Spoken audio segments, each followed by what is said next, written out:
Good morning once again, ladies and gentlemen. I request everyone to kindly take their seats so that we can proceed with the first session of the day, which is on harnessing space capabilities for aerospace precision strike missions. This session will examine the integration of space capabilities with aerial operations, highlighting how air forces utilize satellite communications, precision targeting, and navigating systems to optimize various platforms, including drones, UAVs, hypersonic missiles, and high-altitude satellites. Panelists, including experienced Air Force experts and industry leaders, will discuss the synergy between aerospace and space technologies and their impact on the modern air combat. Participants will gain insights into how space assets support mission planning and situational awareness while addressing the challenges in integrating these capabilities to strengthen the defense infrastructure and maintain air superiority in contested environments. For the same, I would like to call upon the chair and moderator of the session, Air Marshal Anil Chopra PVSM, AVSM, VSM, former DG HAPS. The panelists of the session, AVM Rajiv Ranjan, VM, ACIDS, ICT, IDS Headquarters. Group Captain Arvind Pandey, visiting fellow CAPS. Air Marshal Sanjeev Kapoor, AVSM, VM, former Director General, INS Air Force. Mr. Noel Ballin, Executive Vice President, Safran. And Ms. Sri, Co-Founder and CEO, Andura X Private Limited. Over to you, Chair.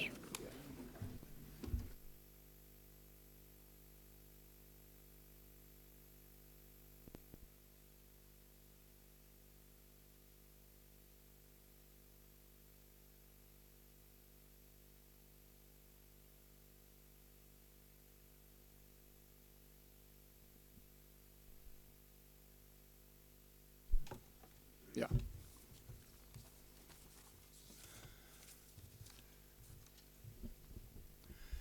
Good morning, ladies and gentlemen, and welcome to session 2, day 3.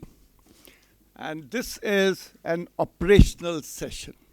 We are going to look at how the Air Force is going to harness space. But before that, I must mention that immediately after World War II, the world realized that the one who controls space controls this planet. And that's how the Soviets and the Americans got going, big action in space, and subsequently China, India, and rest of the world started catching up for air operations. As far as space is concerned, space is technically weaponized, though everybody says space is for peace. And every activity on Earth, civil or military or home defense, or anything, is controlled and impacted by sensors, platforms in space. With this background in mind, we, as far as military is concerned, whether it is ISR, navigation, targeting, everything, communications, everything is controlled from space. And the quantum of activity that's taking place in space is phenomenal. Space is being used for surface attack. Surface is being used for space attack. Space-to-space warfare, things are in place. The Chinese, others, have removed satellites from orbit by picking up through an arm and pushing it out of the orbit, at least demonstrated the capability. So there is a phenomenal amount of action in space, and we are going to, this panel is going to look at all this, and we have some of the best guys, people from the Air Force who have had hands-on experience. Of course, AVM Ranjan is been handling space directly himself. The others have been involved in some exercise or the other, and we have two industry specialists on our panel. Since the session time is only 1 hour, I have requested each speaker to speak only for 5 minutes. The aim is to be able to spend more time in Q&A and interaction at the end of the session. So with these few initial words, we are going to look at how are we going to use the space assets for precision strike and for carrying out various types of operations. The first speaker for today, sitting on my right, AVM Rajiv Ranjan. Over to you, sir. Kindly stick to 5 minutes. Yeah.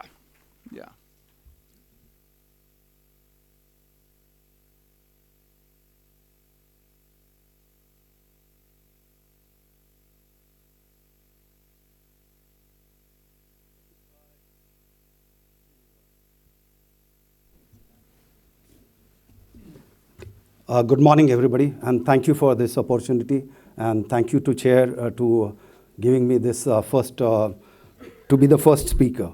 For last 2.5 days or so, large number of space domains has been spoken to and exploitation by the military. Some of the domains which has not been spoken to beyond ISR, PNT, SSA, communication, early warning, and weather, etc. I would be trying to endeavor and cover what is in the future which space will bring to us, and more so, primarily because being erstwhile in the blue, when I look up in the sky, I see that in a different manner and different opportunity, because I firmly believe space and air will transform the tomorrow's battlefield completely. So the first of them, space being the enabler, is well known to all of us, as I covered. Murphy is there to not let me proceed further. Can I? Okay. Okay. Also, the parameter which you get from the space is going to affect the multi-domain operation, because the battlefield of tomorrow, and rather today itself, is completely driven by multi-domain operation. There'll be something little more in detail as we move forward.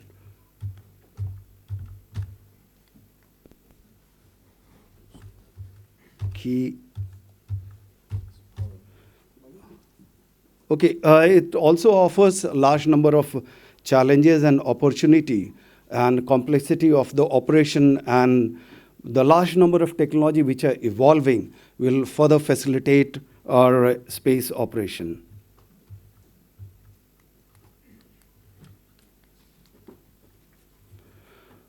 Okay, going to the aspect of near space, which was not covered until now.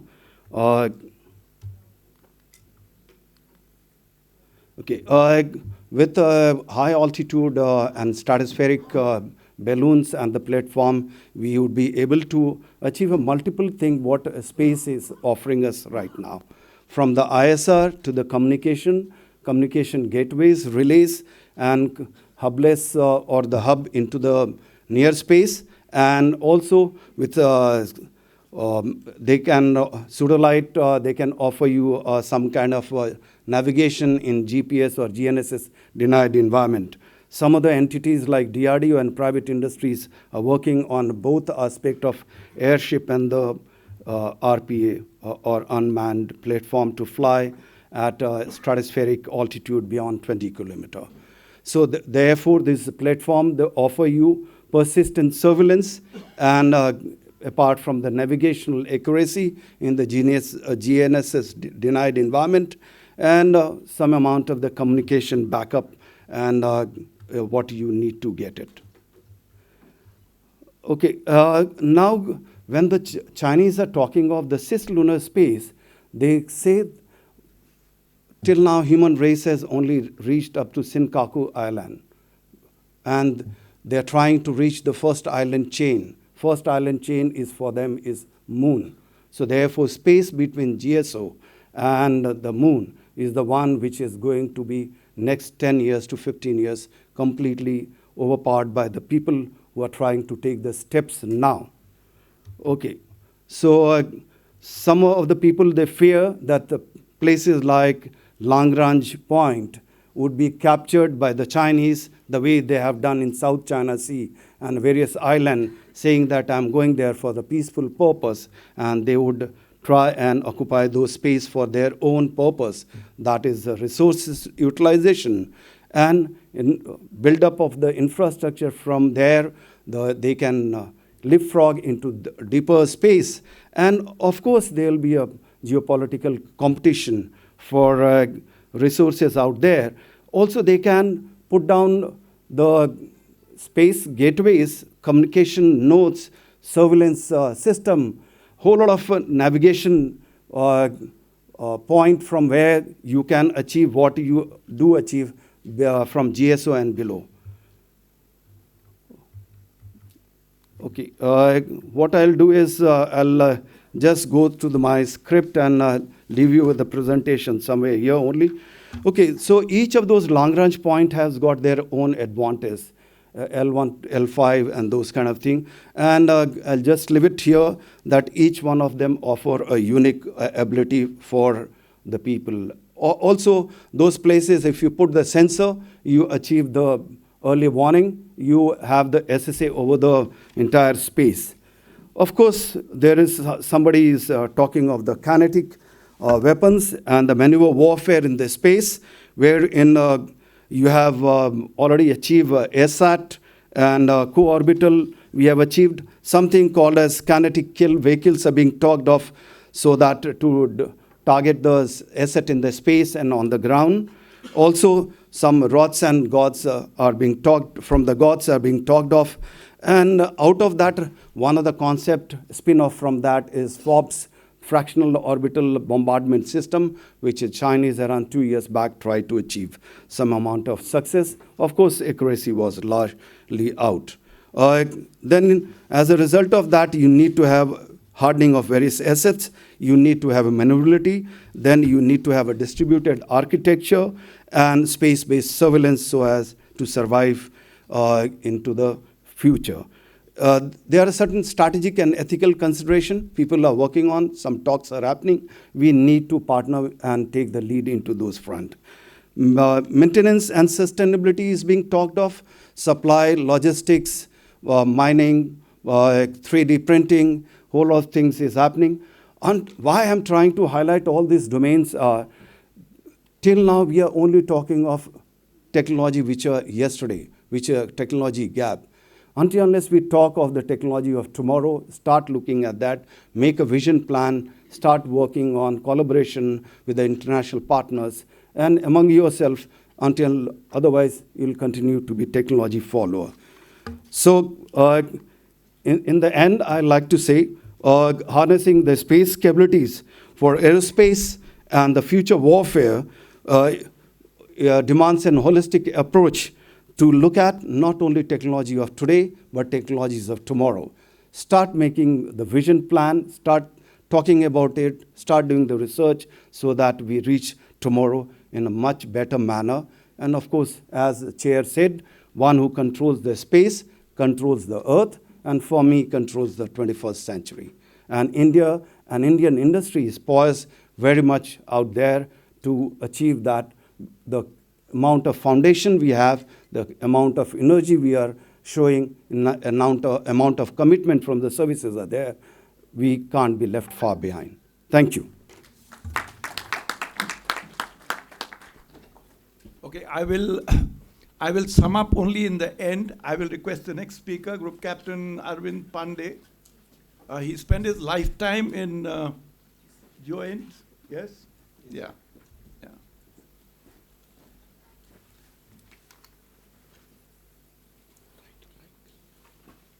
Good morning, everyone, and thank you, SIA, and thank you, Chair, for having me on this panel. Today, I will dwell upon the role of ISR in precision targeting, which is the prime subject of the day, and how does ISR helps in achieving us the precision targeting. Just to give you not a standard ISR definition, I will tell you as to how is this ISR helps. Goal of ISR is a military activity. Definition of ISR is integrated operations and coordinating all the sensors. And at the end is the result is the achievement of the intelligence. So that is how precision targeting takes place. Now the most important part is this slide, which I am showing it to you. Find, fix, track, target, engage, and assess. So this is how this precision targeting works. And we know that ISR has an aerial component, we know that ISR has a space component, and when we say aerial component, we have manned and unmanned components also. So how do we achieve this precision targeting with the help of ISR? I will be able to just give you an insight. ISR operates in all domains. ISR impacts all other mission areas, that is land, sea, air, space, and cyberspace. To be truly efficient, ISR demands integration of all domains feeds. Now, if we stovepipe ISR by domain or platform, then it becomes a very, very issue, and that is how we need to grow upon the ISR integration and synchronization. Just to give you an idea as to what happened in one of the strikes, when the ISR information was laid and then the precision strike took place. I do not know whether it is seen by everybody or not, but then it says that with help of some information of ISR, the targeting took place and then assessment took place, and then finally it was confirmed that yes, this act has indeed been done. And we all know there was a famous incident which I am not showing as of now, but then this incident also was of the same importance. These are the some images, space-based sensors images of precision-based targeting, wherein we see as to how these targeting take place and what are the outcomes of these targeting. Just to give you an indication, the airfields, the bunkers, etc., which are shown here are the result of the precision strike missions. Now what ISR needs? It is time sensitive, it is time critical, it is flexible. The requirement is of sensor integration. So that is how this future lies in the automatic sensor integration, and we have to have these automatic sensor integrations. And the third point which it says is automatic database or pattern of tip-offs. These days we have seen that a lot of activities is being taken due to the tip-off by some agents or maybe some agencies, and then the strike missions are taken care of. At the end, I would like to tell you about the requirement of the precision targeting, that is the persistent ISR. Persistent ISR is the most important thing, and it requires integration of all domains as the theme of this DefSAt is. And until and unless we have integration of all domains, we cannot have persistent ISR. Harnessing civil-military synergy, because it is a dual technology, we must have the synergy between civil and military assets. As of now, India is having very less military assets, so there is a requirement of harnessing between the civil assets and the military assets. India has a major role in Indo-Pacific region, and India should ensure that we are there in Indo-Pacific region so that our supremacy remains in Indo-Pacific region. Now the question is, how do we shorten this kill chain? So until and unless we have a persistent ISR, we cannot shorten this kill chain. Answer is satellite constellations. Now maybe these constellations may have maybe pure EO, maybe pure IR, maybe mix of EO, IR and SAR, and maybe some kind of other constellations. India, as of now, we are only harping upon EO satellites, but then things are going on towards SAR. There are some startups, and in my previous talks also I have said that there is a requirement to by private industry to pitch in. Of course, there is an issue of funding and other IPR issues, and that should be sorted out so that this constellation is to be sorted out. The only answer to this persistent IR is to have our own constellation.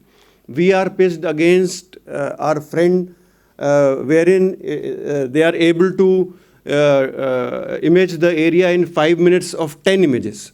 Can you imagine that this is the kind of capability they have? If the aircraft is on runway, they can have about 10 to 12 images in 4 to 5 minutes. This is the kind of capability they have. So we must try to attain this kind of capability. And that is all I want to say in my this thing, and further we will see in Q&A session. Thank you, sir.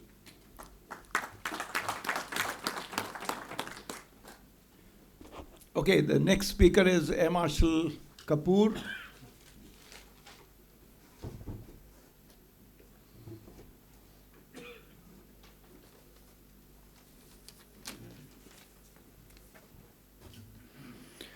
Morning, everybody. Fortunately, I have no slides. I'm going to speak without slides.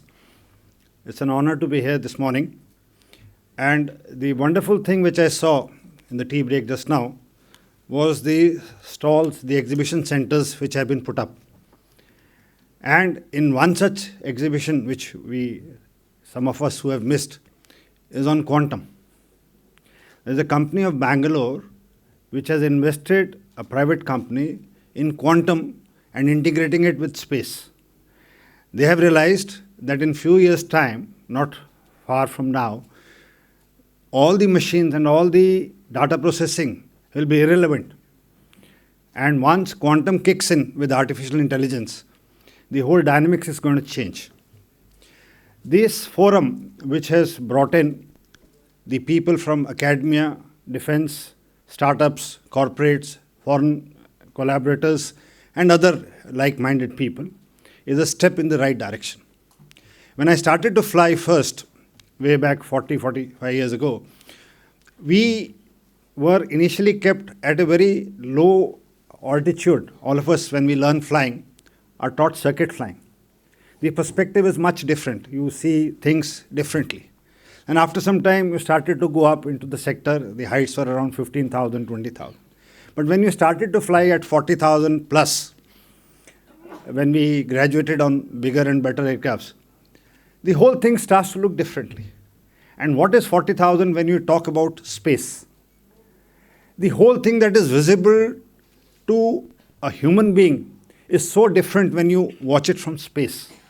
And of course, that is the final frontier. And that is why for many, many years, all the big powers are investing in space. We, as a nation, have started early, and we are making big strides. But there's a lot of things that we need to catch up. The first the war which utilized space was the Gulf War.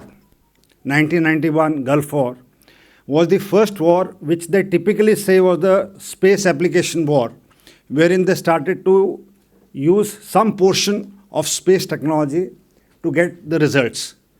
And now what we see in Russia, Ukraine, Israel, Iran conflict, which are ongoing, and other things, that more and more dependency on space for targeting has come in. India as a nation, and our Air Force in particular, will have to integrate with space. And for that, we need collaboration of all the people who are seated in this hall to get the results for the Indian Air Force. The strengthening of ISR, which has been covered by the previous speakers, needs no emphasis. The RISAT and the other satellites, the Cartosat, have to be used. Augmenting navigation and targeting using NAVIC, which is our own indigenous satellite system, needs to be taken care of. The communication and cyber resilience that was spoken by Pandey and Rajiv are also factors that we need to consider. They have already spoken enough. The area which needs utmost attention, in my opinion, is space-based early warning system. Because our adversaries, in collaboration with other countries, may use this factor, and we should have the early warning capability in our country to get this. The other factors which challenges which lie in our space militarization being the technological gaps, the counter space threats, and the budgetary constraints, which General Khandare covered in the first session today. So the way ahead, in my opinion, is strengthening indigenous space system, enhancing integration space assets, counter space capabilities, international collaboration. I can find a few people here in this hall, and space policy and legal framework, which is very important to take this country ahead for ISR and targeting capabilities. Thank you. Okay, the next speaker is Noel, and Noel is the Vice President and CEO of SAFR. Vice President SAFR. Yes. Not CEO. Sorry, not CEO, not yet, not yet. Thank you for the introduction, and I'm really proud to be here in front of you. I don't know if many of you had the opportunity to assist to the presentation of space situational awareness I made, so I won't repeat too much on that anyway. I think a very good presentation has been done after a good introduction by the chairman of the session. I mean, definitely the introduction of the first speaker was quite exhaustive, so it's difficult for me to add things on that. One important thing is that you have to realize that you are depending every day on space. Everything you do basically is linked to space. So if your space assets are at danger, you are in real trouble. Everything, I mean, we were speaking about navigation. I mean, you mentioned Navic. There's also Galileo. There's the GPS constellation, US constellations. Many other constellations are to come also for navigation. Earth observation, we have elaborated on that also, is definitely a big asset for targeting. When we are speaking about Earth observation, we are speaking about optical payload. We are speaking about SAR, about hyperspectral also. So I think it's quite clear for everybody. Of course, exploration, that we should not forget. Definitely communication, secured communication is important. There's communication between satellites. I mean, we didn't mention that, which are at stake. And I mean, it helps, I mean, really with the satellite constellation also for managing the bandwidth of data, which is important. And electronic warfare. Since many, many years, US is using heavily space-based sensors. And in order to have better control of any threats, we are speaking about missiles departure, for example, or early warning attack, which can be deployed. So, I mean, I was speaking about every minute, basically, every day.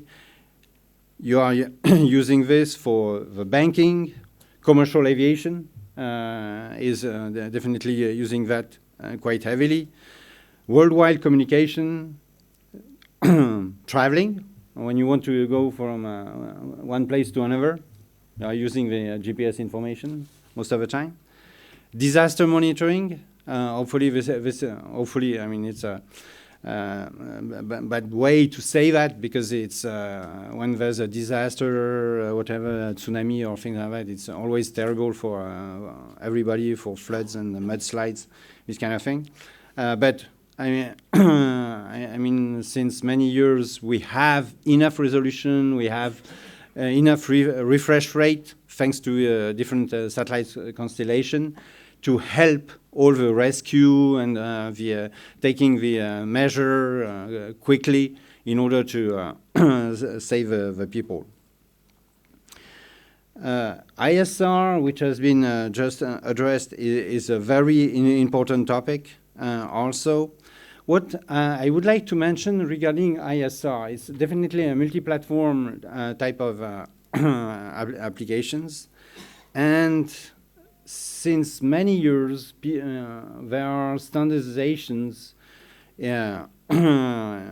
which is still a work in progress. Because if you want to be efficient, if you want to have real-time information, reliable information, you need to rely on communication between different source, different sensors, and standardization is important. During the first speech today, we had some mention of using your own standard. I think it's you have to use your own standard for security reasons, but you have to rely also on international standards, because most of the time you will have to cooperate with other nations. That being said, I mean, it's generally from space sensors, you are getting a lot of information. Or I should say, you are getting a lot of data. And it's always, and thanks to mentioned to quantum technology also, the extracting the information, the critical information you are looking for from this amount of data is where the success is. And for that, beside artificial intelligence, you are in trouble. You need very powerful computing to identify the objects, being smart algorithms which are quick, which can help your decisions. I mean, I liked yesterday the mention of detect, decide, and act. Again, the integrity of the data introduce also the criticality of cybersecurity. And cybersecurity is everywhere on the ground, in space, because you can attack all your space assets by the ground, definitely. And this you have to keep in mind. If you don't have a secure network of satellite control, you might be in trouble. So definitely protection of this asset is essential for your sovereignty. And space situational awareness, cybersecurity are the key areas of attention.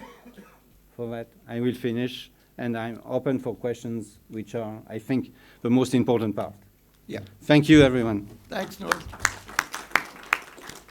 Okay, the last speaker and the most important is Sri Suparnaya, co-founder and CEO of the Andrix Private Limited. Andrix. Yeah. Yeah, sorry. No. Thank you, Anil Chopra, sir. A very good morning to all the visionary patriots gathered here. Firstly, I would like to thank Lieutenant General Pannu, sir, and SIA for giving me this incredible opportunity. I am really honored to be standing here with this elite group of experts gathered here today. Taking upon the Rajiv Ranjan sir's and Sanjeev Kapoor sir's speech, I'll be focusing on the hypersonic threats and its mitigation. What, why, and how this threat can be mitigated. The hypersonic missiles travel at speed greater than Mach 5 and beyond, and adding on to their high maneuverability, makes it very challenging to detect, track, and intercept them. The more concern is that the decisions that could till date could be taken in minutes must be now taken in seconds, which causes the complete paradigm shift in the defense system. Considering the high cost in these hypersonic missiles, it makes sense to use them only on high-value assets. So let me take a premise here. An aircraft carrier of our nation, with its fleet of destroyers, is forward staged in deep enemy territory. Now, these destroyers are generally equipped with the radar and interception system. If a ballistic missile is launched, with this existing destroyer systems, this can be easily intercepted. But let's say if a hypersonic missile is launched on them, the whole scenario changes. So how do we intercept them? Once upon a time, when this missile defense system, ballistic missile defense system, is based on land and sea-based assets, now when it comes to hypersonic, using these assets, it seems very challenging to intercept. But upon integrating the space capability and air-based capability, we do have a shot with a multi-layered solution. Let's go back to the scenario.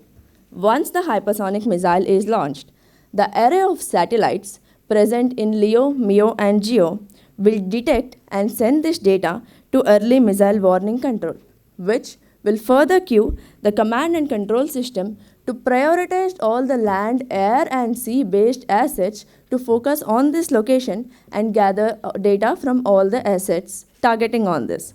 Now, this targeted data will be analyzed and which will further cue using the SATCOM, the interception system.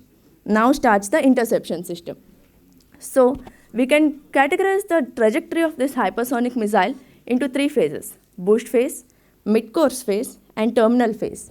Generally, in the boost and the terminal phase, the hypersonic missile takes a ballistic trajectory, making it relatively easier to attack. Whereas in the mid-course phase, it takes high maneuverable path, making it highly challenging to intercept. So, let's take the first phase. In the boost phase, because of it be taking the ballistic trajectory and being in the exoatmospheric region, we can intercept it using a kinetic kill mechanism. Upon failing, throughout the time, the satellites have been transmitting the real-time data of its location and its trajectory. Now enters the mid-course phase. During this time, the hypersonic missile takes high maneuvering trajectory but gives us enough time to use multiple interception capabilities. So, multiple interceptors will be launched and coordinated with real-time data transmission and predictive modeling to intercept it during this mid-course phase. Now, throughout this time, even upon failing to intercept during this phase, throughout this time, the real-time data transmission will be predicting the exact location and maneuvering of this hypersonic missile, giving us a fair chance during the final terminal phase to intercept it even using the ballistic missile system. So what happens during the mid-course phase is we either successfully intercept it or slow it down enough during using our interceptors and maneuver it heavily enough so that it drifts away from its target, which makes it easier for the existing ballistic defense system to intercept it during its final terminal phase. The intensity of the attack is so high that due to these hypersonic missiles, due to their sheer kinetic energy, can cause destruction equivalent to nuclear warhead without the fallout. So it is high time India invests in developing this hypersonic defense technology. Now, as you have seen the complexity and the complexity involved in it, it is not possible for a single entity to develop it. It will require the integration of the armed forces, industry, private, and the academia to successfully build this hypersonic defense system. We as ANDURA-X, where ANDURA itself stands for Advancing National Defense, Unifying Realms Along Expeditions, with the vision to provide unmatched strategic advantage to our nation, we aim to contribute to development of this hypersonic defense system. The integration we all do today will shape the future of our national security for decades to come. Thank you.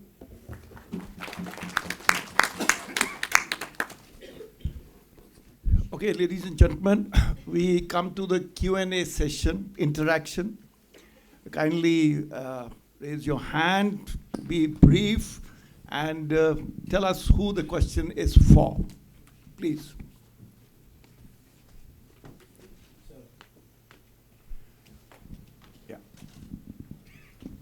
Yeah, I had a question for the young lady.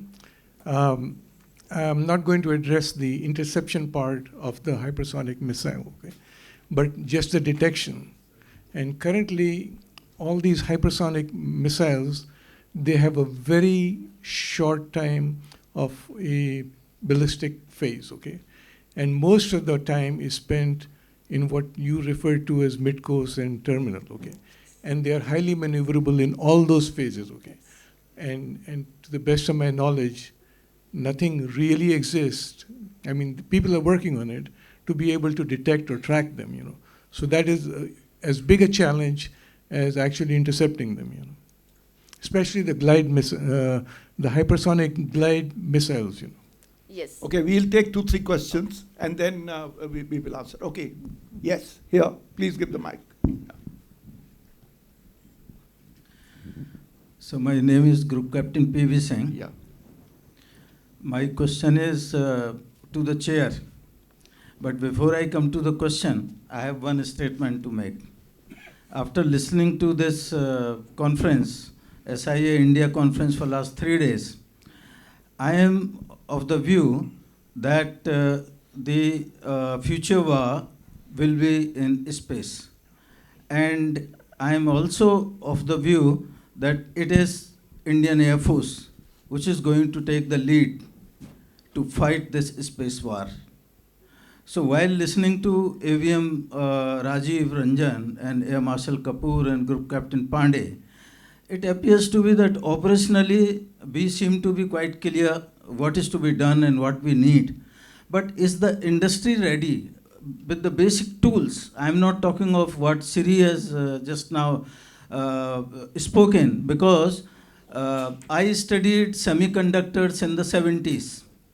And today I am still understanding that India is not ready to manufacture semiconductor devices. So this is a gap of 50 years. But we cannot afford 50 years gap now in the present environment. So is there any plans this, like this, the chair can recommend some kind of a roadmap, say to start with, say,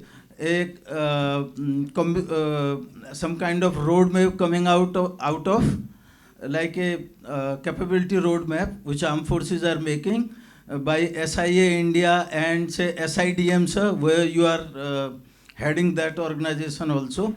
So I feel that there is an urgent requirement to do that. You cannot just what ABM Rajiv Ranjan said, that the industry needs to wake up. I think you have to wake the industry up. Got it. Thank you, sir. We got the question. Yeah. Sir, one more question, then we will. Yes, please. So my question stems from my experience as an AD officer, Army Air Defense officer, with 30 years of experience. And my question is to the chair himself, sir. Sir, traditionally we are seeing, sir, that wars are shifting from more of a strategic reach to a very tactical limited area, sir. Secondly, precision is the way forward. However, sir, in the context of what our capabilities are, many times the fact emerges on ground that while we may have the power to knock off, but sometimes we fail in our means or the platform, sir. So this simultaneous movement of technology as well as capability moving together, what are the steps required to be addressing this concern, as also how can we shorten our procurement cycles so as to be more and more abreast with technology induction and adoption? Thank you, sir. Okay, Sri. Yes. Am I audible? Yes. So you rightly said that with the current technology, it is hard to detect the hypersonic missile launch. But various countries have already exhibited and proven this technology. What this hypersonic detection system satellites generally have is they have a starer and a scanner. And upon since these hypersonic missiles travel at speed of Mach 5, due to the plasma sheet and the heat formed around it, it is easier to detect their presence. The challenge comes to track during the glide phase, but initial detection of it can be done using the HTBSS we have. Also recently, Israel's technology, L3 Harris constellation, has shown the operational capabilities to easily detect these hypersonic missiles. And coming to intercepting during the glide phase, where the maneuverability is very high, we cannot chase it using glide phase interceptors, but we can intercept it. If we try to chase it, our interceptor itself will start to have the cons the missile has and the communication blackouts the missile has due to this plasma sheet formation. But instead, we can use the predictive modeling and algorithm and predict the exact path of it at a sequence of intervals and intercept using the scramjet and air-based interception systems we have today. I hope that answers. Okay, yeah, Okay. that for the lunch. Yeah. So the two questions that are for me, I must mention that undoubtedly space is a place for action. That has come out very clearly during the session. Air forces in the world, US Space Force, French Air and Space Force, FASF, the Russians, everywhere the Air Force is in the lead. The near space becoming active. The continuum between air and space, the line, thin line is disappearing. And therefore there is a need for joint exercise. That means air and space must be used as a joint area for carrying out operations. Industry's capability, of course, industry's capability, ISRO's and the private industry has come up. Everything that is required for space, launch, satellites, sensors, everything, basic capabilities are there. Yes, the newer technologies have come, technologies must go up, and it's going up, undoubtedly. Are we where we need to be? No, we are not. Why? Is the armed forces demanding less? As has been brought out about ISR, we need a revisit, we need redundancy of satellites, we need to have security of communications, we have to worry about electronic warfare, we have to worry about many, many areas. Lot more needs to be done. If they're going to take in 4 minutes 5 pictures of our airfield, the Chinese, we are far from it. Is whole of Himalayas covered by arch satellites every few hours? No. Every few days? Yes. So there is a lot of work needs to be done. It's to be a whole of nation approach. Industry is doing well. SIA and other, ISPA and others are doing a lot of work to get the industry and the government and the user to come together in events like this. So there is activity taking place, but there are gaps and more needs to be done. I think the military has to push the MOD. MOD has to put the money on the table. They have to demand, say, I want satellites on demand.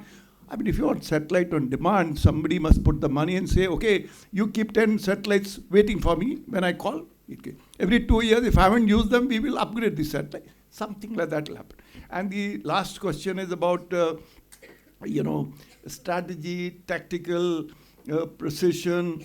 Yeah, it is a multi-domain parallel operation. We all seen in Ukraine, multi-domain parallel operations. Hot shot notice, SpaceX and others came in and they put, such large number of satellites in the air. We know that the jamming has been going on. GPS jamming is common. 60% of the drones which are using GPS are being jammed and so there is a lot of action taking place. I think more than the procurement cycle, because the industry has capability. It's not that they don't need logistic chains to get some components from abroad or from elsewhere, but the procurement cycles are slow in India, I would say, more on decision-making angle, rather than procurement itself. If we were to take 14 years to decide we want an MMRCA and then we finally get only 36 Rafales, then somewhere our decision-making is, and we are now for 6 years waiting for the RFP for the MRFA to still go out. So there's, I would say, not procurement. Okay, we need to get 1 or 2 more questions. Yes. Yes, sir.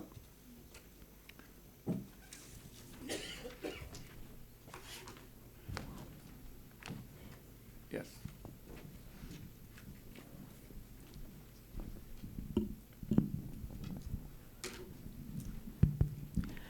I'm Air Vice Marshal Anil Shukla, and this is essentially to fill in the gap related to something that I had not been able to get a clear answer on the Google. With so much of buzz around the 6th generation Chinese fighter and stealth and what have you, there is less in the environment on counter-stealth technologies. And with respect to what Suparna also said related to being able to track type of system that you covered, if you miss the initial launch part and there is a flying object, where are we really reaching regarding tracking of flying assets, fighter aircraft? More so, a stealth fighter, to my understanding, it's not a round the environment. All perhaps when you are trying to view a fighter aircraft from top down, what is the understanding related to picking up and keeping persistent tracking if you miss the initial launch of whether it's a weapon system or say a fighter aircraft itself? Okay, someone else? Any other questions, please? Yeah.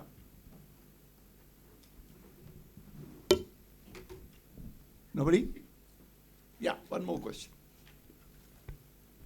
I asked this question, sir, because the topic was to do with precision targeting. Yes. We will have somebody answer. Yes, please.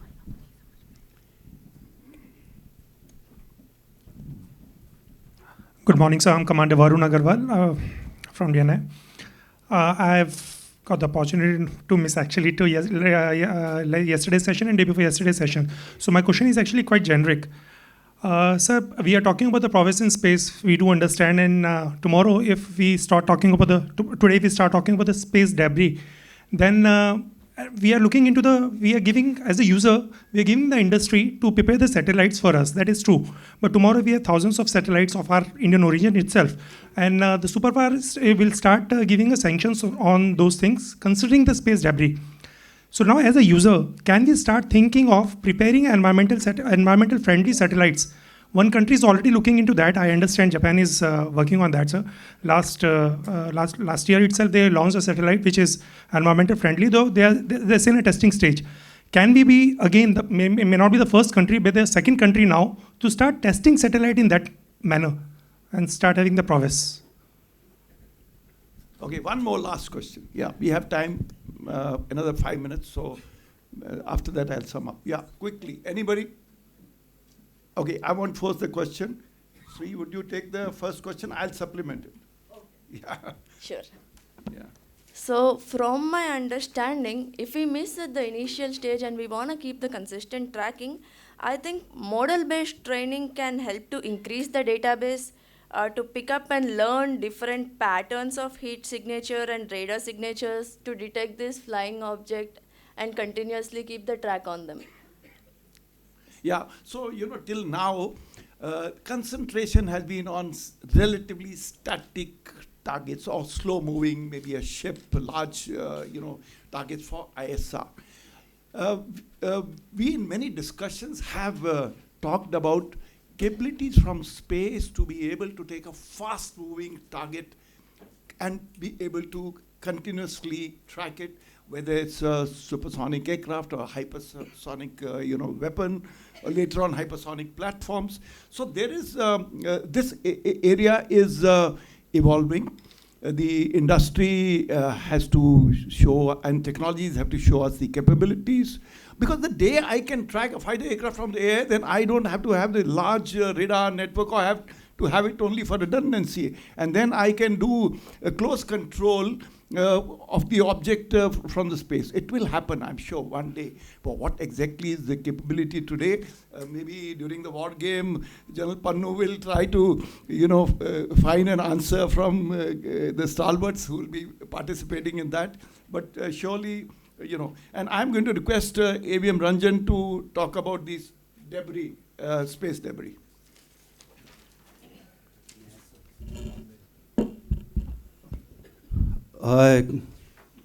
Insofar as space debris is concerned, ISRO has come up with a policy that they'll keep defunk rockets and the satellite only for limited period in the orbit, and thereafter they'll take the deorbiting maneuver and bring them down.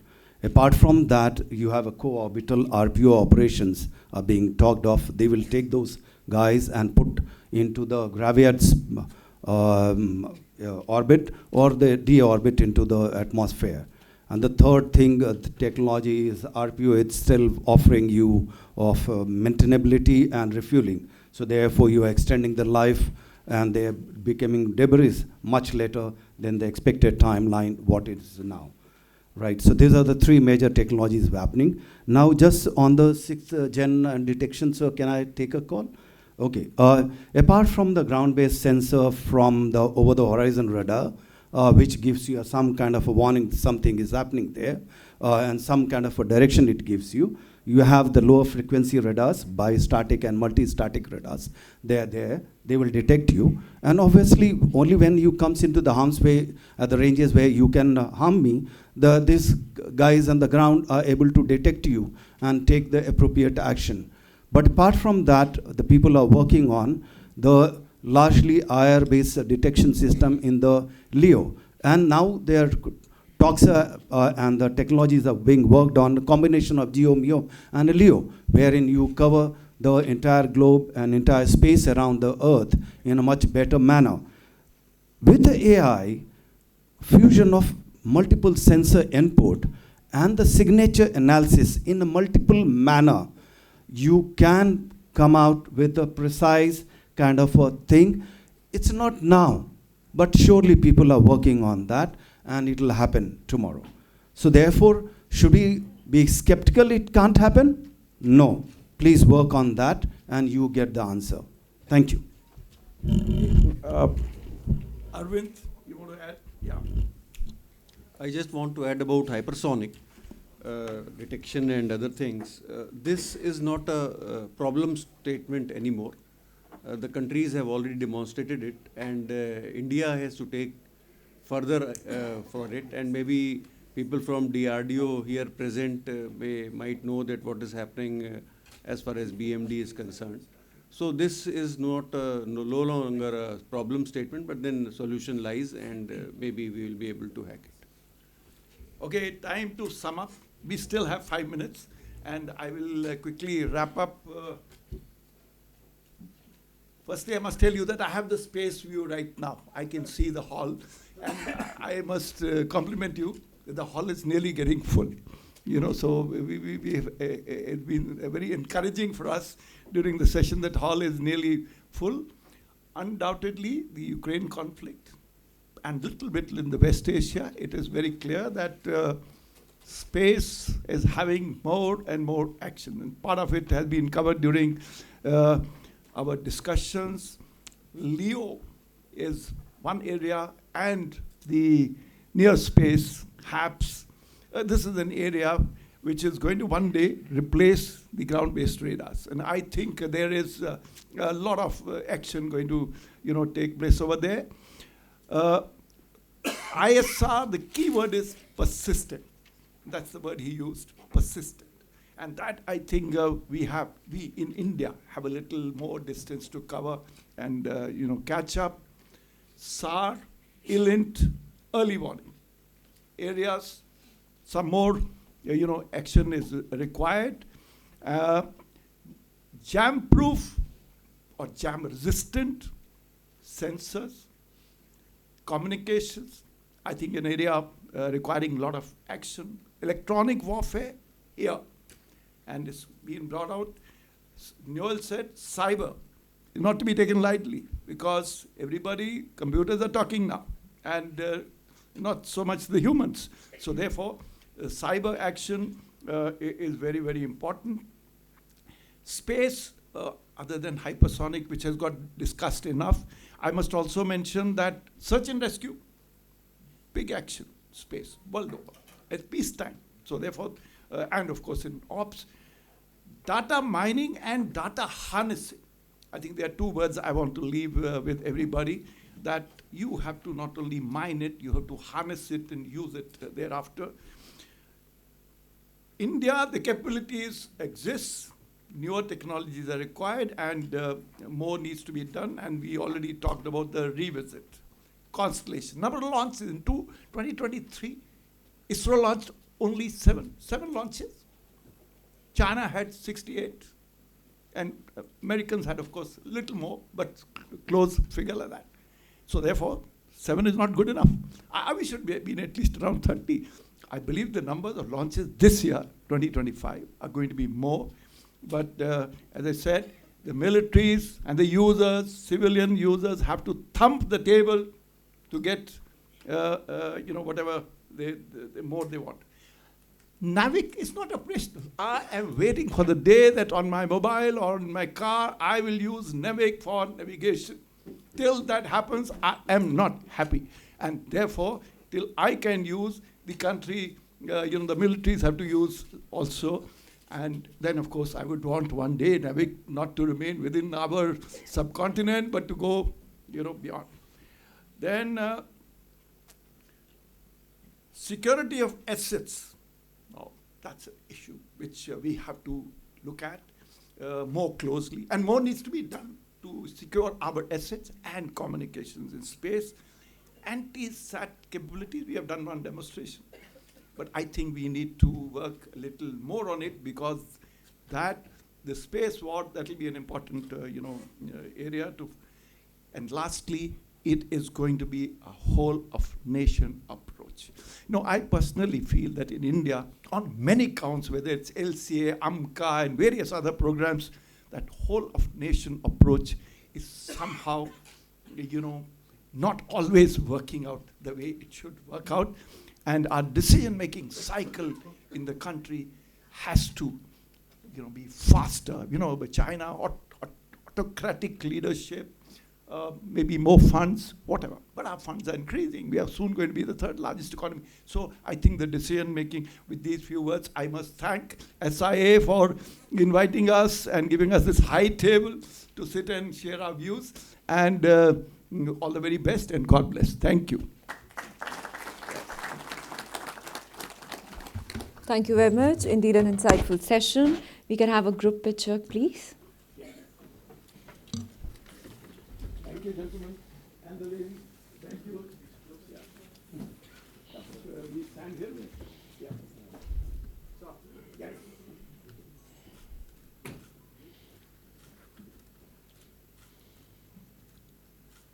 I want to see this picture on the Twitter image. Be efficient.